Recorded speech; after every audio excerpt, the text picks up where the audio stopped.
There's two places where I see people struggle is when it gets to the plateau, because business always has plateaus. Even with Facebook growth, it'll go up, plateau, and up, plateau. And I have learned now when it's in the plateau, it doesn't mean to stop. It just means the plateau is to figure out where's the next path. Welcome to the Millionaire Maker Show, a podcast helping entrepreneurs scale their businesses online to create more time, more money, more freedom, and more impact. Now, with over 20 years of business building, coaching, and consulting experience, here's your host, author, speaker, and creator of the Millionaire Maker Funnel, Lindsay Anderson.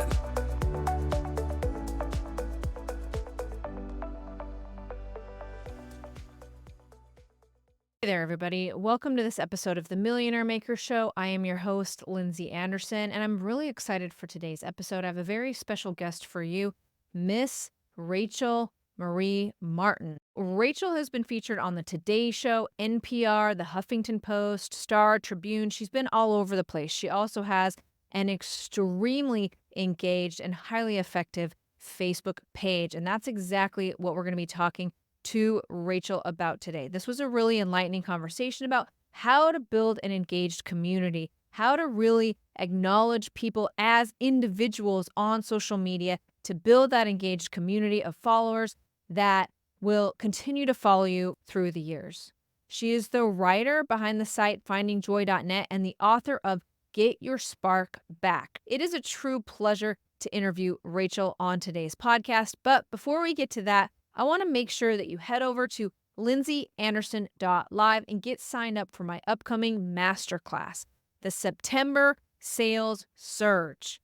During this action-packed masterclass, I'll be sharing with you my 4-week action plan for record sales this fall.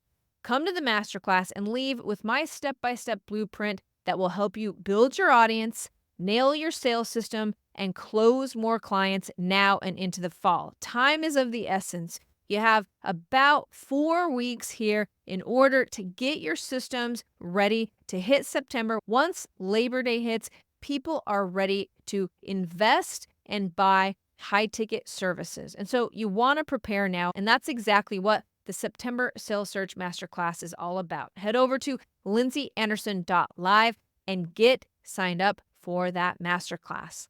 Now, let's hop into my interview with Rachel Marie Martin.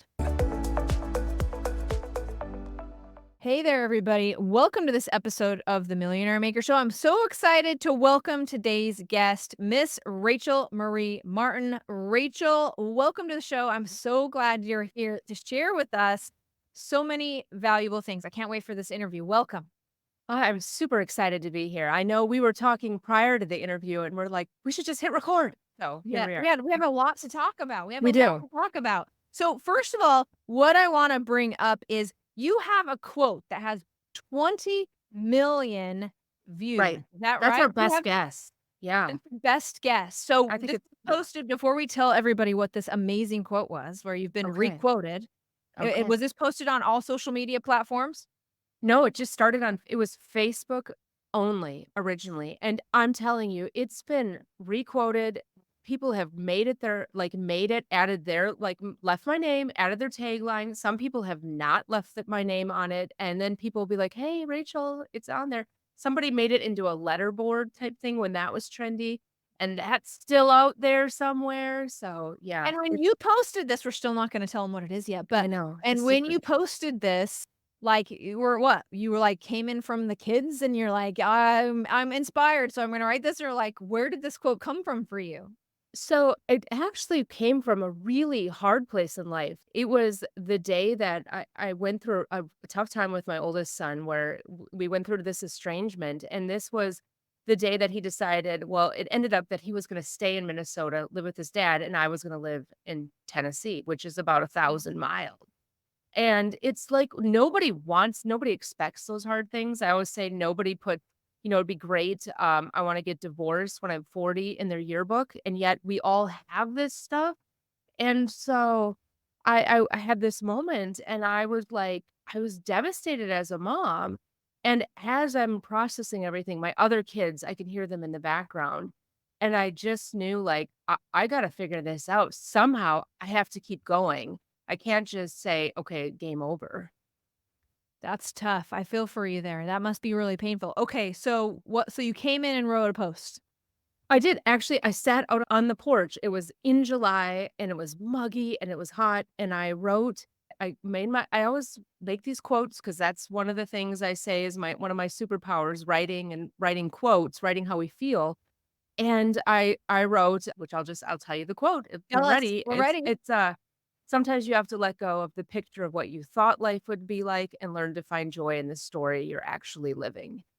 And I put it initially on a graphic, like, I did it on PicMonkey with this person walking in the sand because I kept thinking, like, "Okay, that'll work." It's like they're moving forward. Put it on Facebook, and it has taken a life of its own, and it's been shared so many times and in so many places and by celebrities and by all these people, and everybody has that same moment. They come back, and it's that whatever their story was, there was something in it where they're like, "That's not what I thought it would be." And it's about that grit that we have as humans to keep going. Well said. Well said. Wow. And so you're impressive. You've been on the Today Show. You've written several books. You have a new book even coming out. Can you share with us just a little bit like about your new book and what's happening there? What is it about? Okay, my new book is Get Your Spark Back, and everybody's like, "I totally understand that book from the title," but it's really about how to find happiness and reignite your life. It's about that soul's journey, and I know that so many of us have get to this place in life where we're like, "Well, who am I now? What's next?" Or, "This isn't what I thought life is what I thought it would be like." And it's about the steps to reigniting your soul, to taking back your life, to living your life, like, with everything with all that zest and energy that we have, and being unapologetic about your story.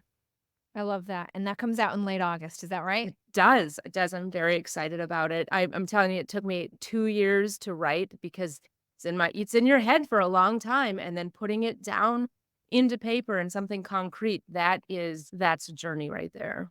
I love that. I love that. Now, one thing I'm really interested to talk to you about, Rachel, is you have really found a way to monetize Facebook only using an organic audience. That is a superpower in and of its own. Is That's that the right? entrepreneur superpower. Yes, it it is. I never thought I would become that person. You look at your journey, you're like, "What are you known for in the entrepreneurial world?"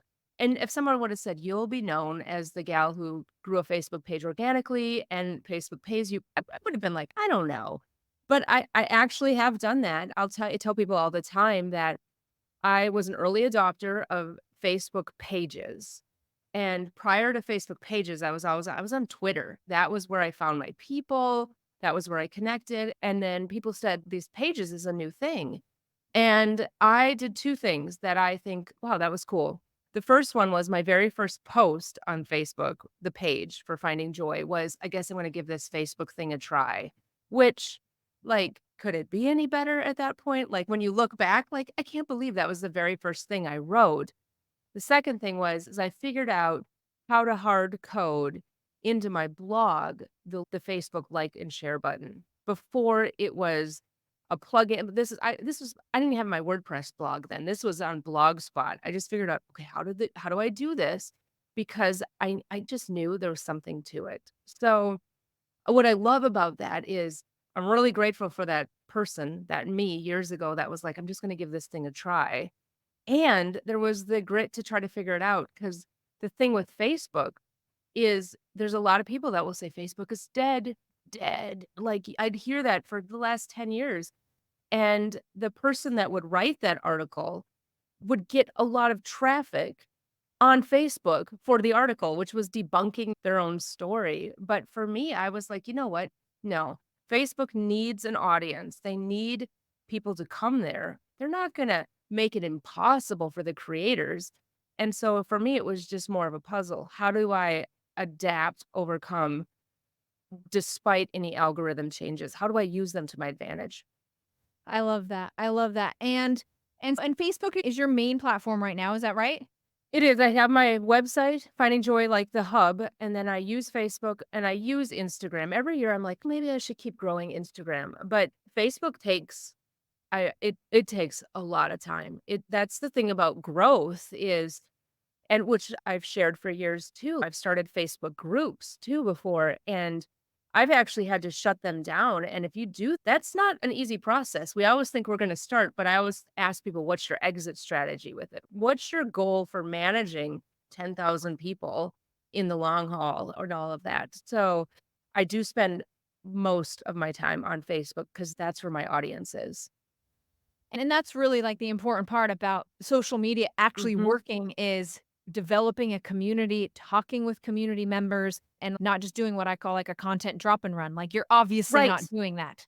No, and you can tell. I can remember in the early days when it was like, there was there was those plugins that could just feed your stuff everywhere, and it looked like the same everywhere, but it's not made for it. Like a Twitter social media update should look totally different than something you put on Facebook, which should look totally different than Instagram, which should look different than TikTok.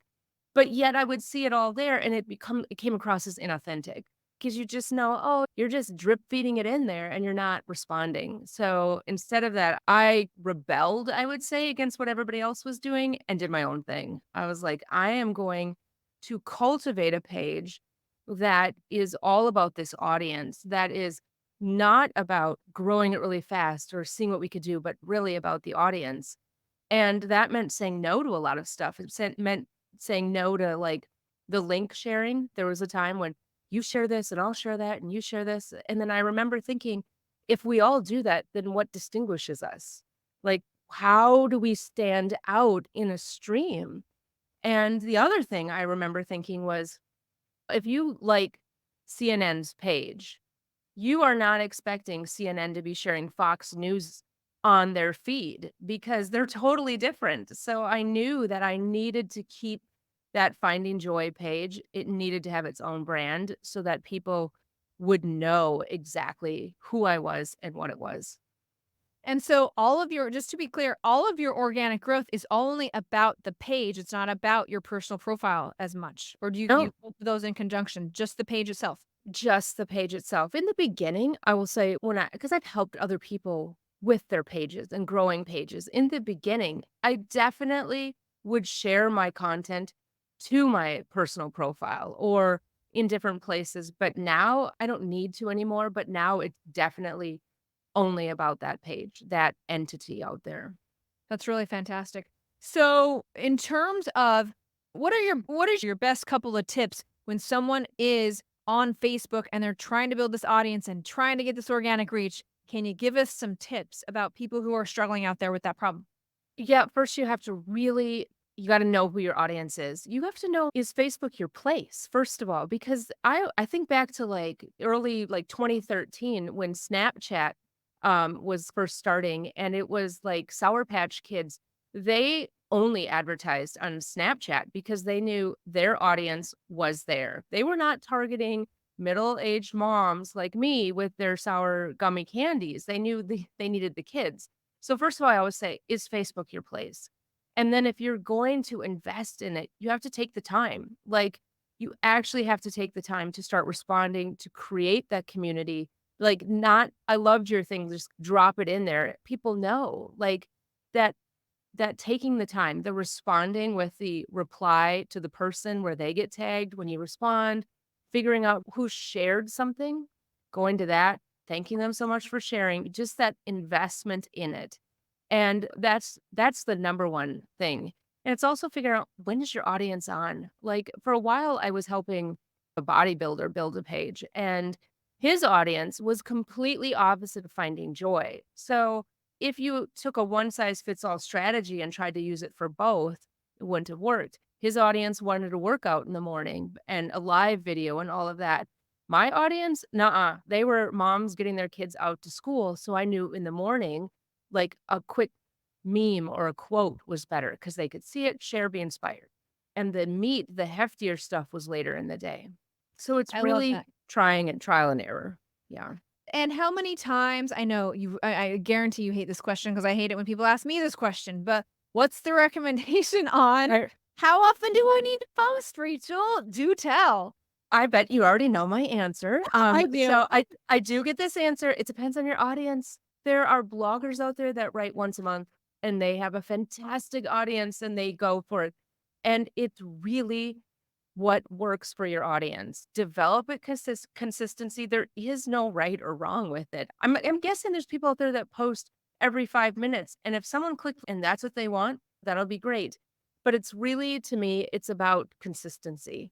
It's about consistently showing up. You can't manage that page and be like, I'm just going to do this and then take 3 months off and then come back and wonder why it's not growing. It's really about being consistent. Like, I know that if I go to Target, it's open from 8 a.m. to 10 p.m., 8 a.m. to 10 p.m. It's not going to open earlier unless it's a holiday and it's not going to stay open later. And because of that, I know what to expect. And so it's the same with your page. You have to treat it like a business and then really value the people that are interacting. I know that everybody that comments is taking 30 seconds to a minute to 5 minutes out of their 24-hour window of time. And it would be foolish of me to just ignore it.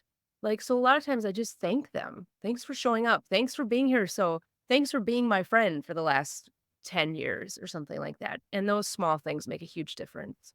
Wow, that I love the way that you put that. So, we share this. We were talking about this in the green room before, which is Mhm. you were on the Today Show. And so my question was, how much did that affect your social media following?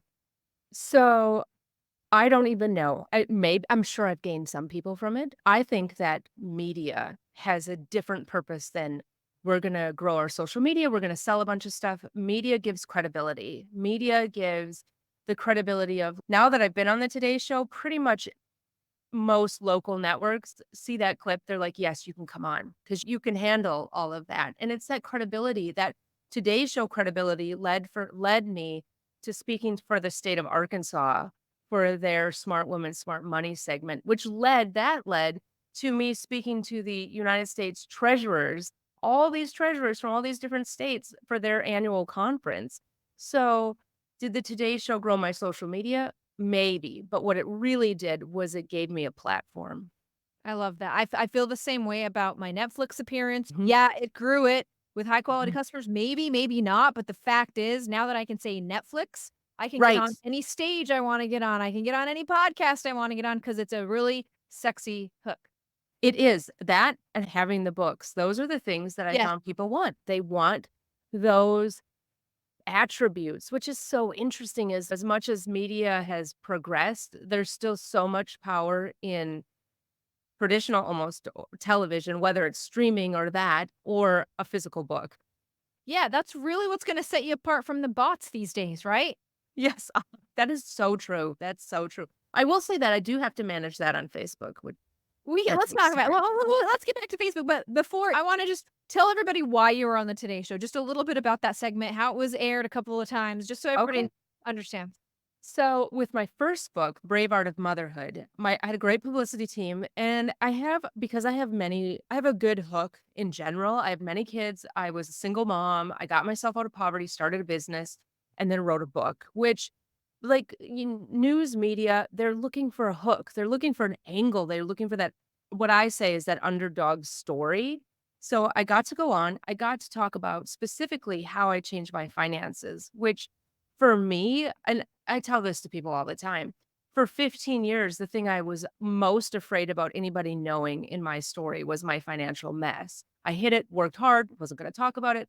Then when I decided, you know what, I'm not going to do this anymore. I'm going to fix this, change my life. It's become one of the things I'm most passionate about talking about is how do women fix their finances. So I was like, okay, all right, universe, all right, God, that's kind of Isn't that the way ironic. it goes? The thing you're Yeah. running from is the thing you should be Yeah. running towards every time. Yes, I'm like, "Okay, I can talk about this." So I ended up on a panel for a whole segment and got to talk about my finances and got to share, and it went over really well. It was fantastic, and then about 6 weeks later, they email and they say, "Hey, we really liked your episode. Could we air it again?" And I'm like, "Sure. Yes, absolutely. You could air it as many times as you'd like." And they aired it the day after Christmas.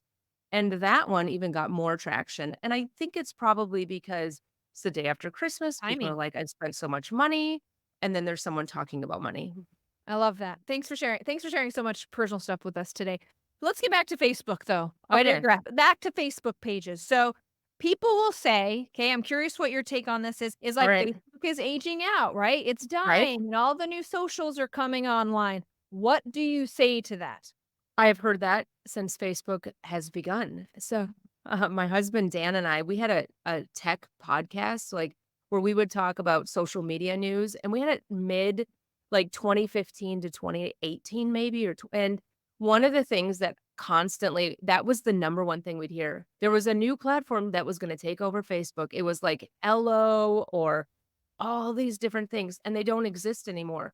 Was I wise as a content creator to look at it to secure my name? Yes, because you just don't know. You don't know what's gonna take off. But Facebook, the idea that most people in the world use that as their starting launch point, that makes me feel like there's a little bit of solid ground there. Does Facebook or Meta have to constantly adapt? Yes, because otherwise they don't want to be Blockbuster. There's not any of those anymore. So I'm just aware of it. I'm aware of the platform. That's why I have the website still and the email list. So it's not like everything is right there. It's just the tool I use right now, and it's pretty effective. And to Facebook's credit, they do continually make a lot of changes. You mentioned the monetization changes Mhm. they made recently. Can you speak to that? Yeah, it rolled out, I think, maybe a year and a half ago, but about a year ago, Facebook was like, "Hey, we're offering this. We'd like to pay our content creators." And I was like, "Oh, I don't know, I don't know." And then I was talking with my husband Dan again, and he's, let's try it." And what ends up happening is it's blown me away. Now I have a very engaged community on Facebook. It's, again, a very all organic, and people just it's a conversation. I've cultivated that. So it wasn't like I was coming in with nothing at that point. And so Facebook now, once a month, they send me a check. And last year for taxes, I remember sitting with our tax person very proudly. It was almost like the first time Google ever paid me, handing over my form from Meta that because they paid me. Yeah, they're making a lot of those changes. They So are. kudos to Facebook. They're trying to keep up. They obviously have a user base and they're aware that they need to they know who they're serving and they're making those changes. I want to go to the idea of these bots situation because I run a Yes. lot of ads. I have an agency where we run ads. I know bots are a huge problem for ads. You've mentioned bots as a problem. Talk to me about bots and the problems. If I could get rid of those, that would Oh, make my day so much better, so much better. what are Like, you seeing? How is it affecting you? it's more, my bots are like, the ones that I deal with there's two types, and they're very frustrating. One is either it's a bot or some spammer that's decided to create another profile that looks like me, that messages the people on my page and says, congratulations, you've won $5,000 or something personal. And I know what I always remind myself is I'm tech savvy. I'm very Facebook savvy. I can see through, I know to look at the URL. I know to look that I have the check mark, I have the verified. But I can't assume that all the people that are coming in, if you're going back to the targets analogy, that are coming in know the same stuff. So it's my responsibility to create the safest place for them, which means there are times where I have to say, you know what, I'm really sorry that was a spammer, and then people get it at that point, but it's annoying because it takes up time. The second one is the people that decide to just comment spam, and I have to constantly do, like, block, delete, block, delete, block, Mhm. delete, and I have other people that help me, but it's still a time thing. It's a real to me, it's no matter how many times I put in, "Please do not post comments or allow any things with these words," they'll get around it. And I guess instead of thinking again, I go back to that strategy I said in the beginning. It's just a speed bump. Just have to figure out how to get through this one, figure out what the next plan is going to be, what kind of weird video are you going to attach this time, and just deal with it and move forward. Yes. Have you noticed an uptick with that since AI has become real popular recently, at the end of Um, 24, or has it just been about the same as far as like those fan bots go? I would say it's a trend. It's like a surge thing. It's like a wave. Like you and maybe it's because we figure out, "Oh, I'll figure out this is the strategy. This is the person." Like, really? You're another person that has the same picture of some guy in the military, and you're commenting? Like, I'm like, "Oh my god, come on." And whoever that guy is, my word, there's a lot of fake profiles with this picture. But I just figure out I think it's you figure it out, we adapt, Facebook, Meta adapts because they need to know too. Like when all those people were making fake profiles, like I would report it. And so then I think they adapt and then everybody's constantly adapting. So it's just trying to stay one step ahead of it, which to me, that's just the way business is. So it's not a way to stop you and it's not a way for me to go, I'm done. It's just, okay, this is what we're dealing with in this department. Does it need to deter me from doing what I'm doing? No, I just need to figure out how to manage that.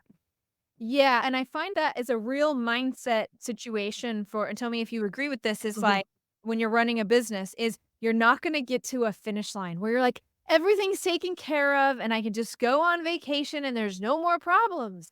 I Right. figured it out. It is like you just have to really enjoy the journey because it is just a puzzle every day, and that is like the game, and it It will is. always be the game. And that's what we signed up for. The Yes. moment I decided to be an entrepreneur, I was deciding, you know what I like? I like games. I like Yes. puzzles. I like things thrown at me from left field, and I like the highs too and the lows, and that's what it is. It's like the myth of balance. Like, I'm gonna just find if I can just get everything and I can just have everything balanced. It's not balance, it's balancing. Give, take, give, take, give, take. I love that. But it's fun. You have to I go back to it sometimes when it's really frustrating and I ask myself, do you see yourself working in corporate world doing that? And there's no way. I'm way too much enjoying the free spirit and Yeah, I questioning wanna be things and free. trying I wanna stuff. be free. Yes. Yeah. Yes. So, yeah, I'll deal with it. I'll deal with some spam bot. Yeah. So I want to ask you this because I think you're going to have a real interesting perspective, and that is about being vulnerable online, showing Okay. being vulnerable. I don't know if you share much about your kids or anything like that, but can you speak to that? I know when I was on Netflix, like I felt, and a lot of my customers, they feel very exposed. And then if you're Mhm. vulnerable, then and you're sharing those, which is required because that's how people get to know you, is if you're a little Right. bit vulnerable and not buttoned up. But then too much vulnerable, not enough? Can you speak to have you struggled with that? Or are you just vulnerable as can be? Or what is that for you? I would say my platform is built on vulnerability, on the authenticity, which is why it's scaled because when I really started sharing my writing on socials was when nobody knew what to do on social. We were like, "Oh, gotta keep it looking good and tight and all of that." And like the first thing I ever wrote that went viral was Dear Mom Who Feels Like She's Failing. So talk about being vulnerable. I was like, boy, I feel like I'm failing because some mom had written me in, a reader had said, I love what you write, but I feel like I'm failing. And this is where it goes to you got to know your audience. Is I didn't just blow her off. I thought, you know what? I actually remember thinking that's really interesting because I feel that way too. So I wrote her back this letter and then her email was anonymous. So then a friend of mine's, you should just publish it. And I did. But I had that like heart racing thing because it felt so raw. And on that post, I had put a picture of dirty dishes in my sink. And all these women were like, "You're so brave. I cannot believe you shared those." I'm like, we all have dirty dishes. But I just remember thinking, if I can be truth in this world, if I can just cut through the chatter of expectations, and that doing that means being vulnerable. So I've shared my single mom journeys, I've shared all of that. Now I've shared it from the perspective of me. I really tried to make it my story, not necessarily my kids' story, but my story, what I've been learning, how I've adapted, how I've dealt with my anxiety. Like, talk about being vulnerable. I mean, when I shared that, I thought, oh, I don't know. And then I realized that if you don't share it, then you have shame about it. And I wanted to break the culture of shame. I wanted to say, you know what, I may look like I've got it together, but sometimes I deal with this stuff. And what I found is it's created this very sacred space online for women in particular to say, you know what, I'm not alone. And they support each other and they keep like rising up. It's pretty awesome. I love that. And the key was vulnerability and authenticity. I just want to double underline that. Yeah, double underline. And both, and both. Red. Yeah. Don't do italic though. That's too What is nobody likes that. yeah, right. What do you see as the future of Facebook and Facebook pages with AI or with anything else? What do you see in the future? I think they're just gonna constantly adapt. I think that Zuckerberg and his team and Meta and all of that, like, I can look across my room right now, and there's that Oculus, and my kids love the Oculus, and I have always been an early adopter. I think the reason Meta keeps acquiring things, WhatsApp, Instagram, all of that, because I mean, I pay attention, I read stuff. It's because they recognize we can't think that we've got it figured out. Otherwise, they're gonna be MySpace and they're just gonna fade away and everyone's gonna remember when. I think that they're gonna keep adapting, and it's up to us as creators to keep adapting with it. And AI, people ask me that all the time, and I think that there's uses for it. But it's not it's being aware of it, understanding it. It's when we go, I don't like it, I don't wanna learn anything, that's Mhm. dangerous. I have to understand it. I have to use it. What can I use it for that would be where I can still write, I can be authentic, but is there something that it could help with my business that doesn't take away from my creativity and individuality? So, I'm all about learning. I agree, and and not hiding because it's here. It's here. Yeah, it's And not it's gonna like go anything, like away. GPT is one field. Play around with it. It's really not gonna go away, and I think No. that's the thing that people can fight against it and push against it, but then you're kinda left. I just wanna understand it. I want to be an early adopter of it. I want to know how to use it in my business, because otherwise, if I don't, somebody next to me will, and they're gonna ride off really fast. Amen. Amen. Okay, what is one here's my final question for you, Rachel. Okay. What is one thing you wish you would have known before you got started? Boy, I think I wish I would have known how people exit, because I'm constantly wondering that as I'm approaching 50. I think and I've coached and I've trained many bloggers and entrepreneurs, and everyone's really good at a start, like getting into it. And there's two places where I see people struggle is when it gets to the plateau, because business always has plateaus. Even with Facebook growth, it'll go up, plateau, and up, plateau. And I have learned now when it's in the plateau, it doesn't mean to stop. It just means the plateau is to figure out where's the next path. And the other one is how does it scale? Like I still do wonder that. I built this brand, I built this identity, I built it where it's really I'm the voice behind it. And I'm constantly wondering, so how does it end? What's the end of the story? Or what's the next thing? And maybe I'm glad I don't know it, because the wondering it gives me stuff to think about. It's the journey. So It is. I just have to point this out, which is I ask you what you wish you would have known before you started, and your answer was how it ended. Right. I know. Isn't that funny? That's like the best answer. But I know, because I think people think what's funny is because I actually, having worked with so many people started. So many people had all this heart into it, and then it just kind of either faded away or they sold it or all of that.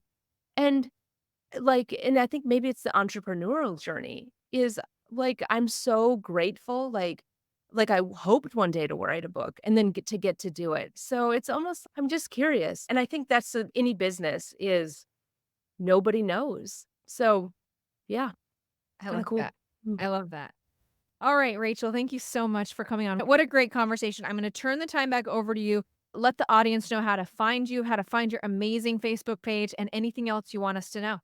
Okay, you can find me my website's findingjoy.net, and my Facebook page it's Finding Joy blog, but if you type in Finding Joy, you generally I pop up and my smiley face and a little blue check mark is right there, and yeah, just reach out to me there, connect with me, and yeah, I'm just so grateful, for this opportunity to talk to you, and I always remind people, like, for most of history, especially even women, we have wanted a voice, and now we have this amazing platform, and when you're in those days where you're like, "I don't know if this matters," trust me, it matters, because for thousands of years, people have fought to get to this spot where we are right now, where we can use the internet to create and be beacons of light. I love that. Thank you, Rachel. Really appreciate you being on the show today. Thank you. It was super fun. Thank you for listening to The Millionaire Maker Show with online business consultant and creator of the Millionaire Maker Funnel, Lindsay Anderson. Make sure you subscribe so you don't miss any future episodes. Until next time.